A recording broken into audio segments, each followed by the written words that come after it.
Welcome to Morphilm Academy. Today we talk about a fantastic accessory for the Sound Devices Mixpre tech. Sometimes you can't use the phone app, it's not practical or not fast enough. By using an external keyboard, you can control your Mixpre 10 easily without waiting for your app to connect. This is the Rii Mini i8 Plus. We've been using it for about 2 years. It's a mini wireless keyboard that works perfectly with the Sound Devices Mixpre 10 too. There are other options, but we find this one has the best, most compact and most comfortable design with a trackpad that doesn't get in the way. It even has backlit keys, and they're well spaced apart compared to some other ones, so it's easy to type on them. Here are the shortcuts you can use.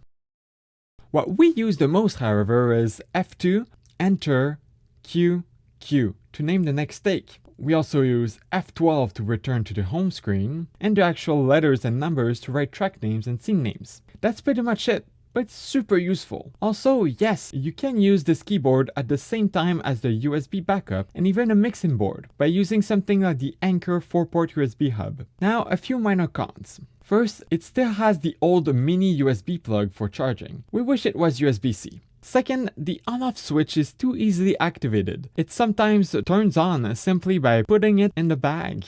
Third, the battery lasts for a very long time, but it's not replaceable. That sucks for the environment and the longevity of the device. And lastly, some keyboard shortcuts are a bit complicated. Being able to program macros would be amazing. We believe that other USB keyboards would also work, but we haven't tested them yet. Whatever keyboard you end up choosing, however, make sure it either has a cabled connection or a wireless USB receiver like this one, not a straight Bluetooth connection. That won't work. In conclusion, if you want a quick way to control your Sound Devices Mixpre 10, this is amazing, especially for the price. Let us know if you have any questions, and thanks for watching!